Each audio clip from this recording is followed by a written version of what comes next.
Clemson, a team that needs improvement, and I think it's imminent. Right. They had a surprisingly good recruiting class. A couple of years ago, they were a top seed. They were the number 4 seed just a couple of years ago. I actually got to see them play when they dismantled Auburn. Uh, they're they're a program that's kind of on the rise, and I didn't expect them to have this good of a recruiting class. They got the number 3 and number 5 overall recruits in program history coming in. So signs are certainly pointing towards they'll be a much better team this year because last year it took a bit of a down year.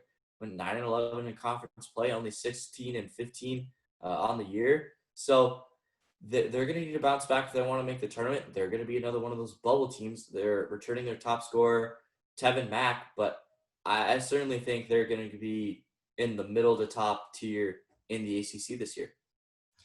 Yeah, and I mean, being in the middle of the conference in the ACC isn't necessarily a bad thing, but last year it definitely was a team that if they did not win their lone ACC tournament game before everything got canceled, they would have been right at 500. And because of some of the non-conference losses they took to teams like Yale and South Carolina, to name a few.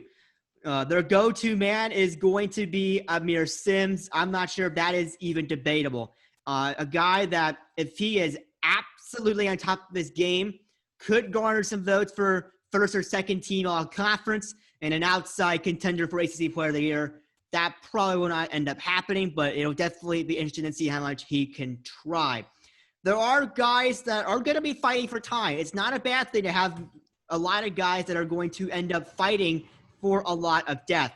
My big thing is that their offensive rebounding needs to improve as part of an effort to improve the offense. I think that's an area where Clemson has to really improve and get going. If not, this is a team that can slide down to being below NC State, being below Syracuse, and really both of those guys, NC State and Syracuse. They can slide below those guys, finish 10th or 11th.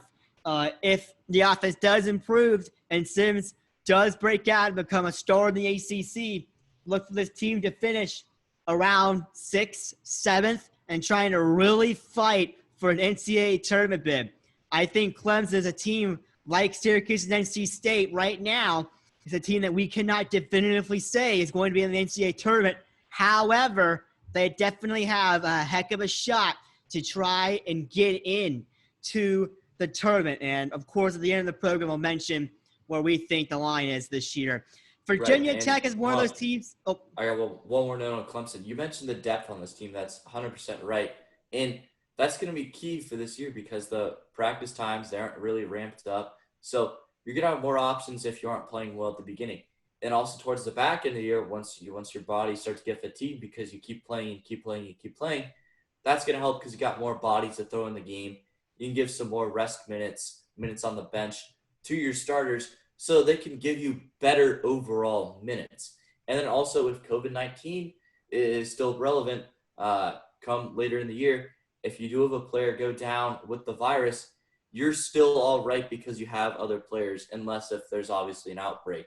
But depth is extremely crucial in a year like this. It's obviously crucial almost every year, but you could argue that it's even more crucial this year. It's hard for me to really agree with, one guy being good. It's hard for me to agree with that because of the circumstances of a basketball practice. And if one guy does get it, that's game's gone for 2 weeks. And it's simply because of everyone being together at practice. Heck, if one guy gets it, that might be the entire team infected with the way basketball practices are and with the way some of this stuff is. You can't really get guys in groups of 5 or 10 because that's really an entire starting rotation or your B rotation. It's hard for me to really agree with you on that, but I do think that guys fighting for time is not going to be a bad thing.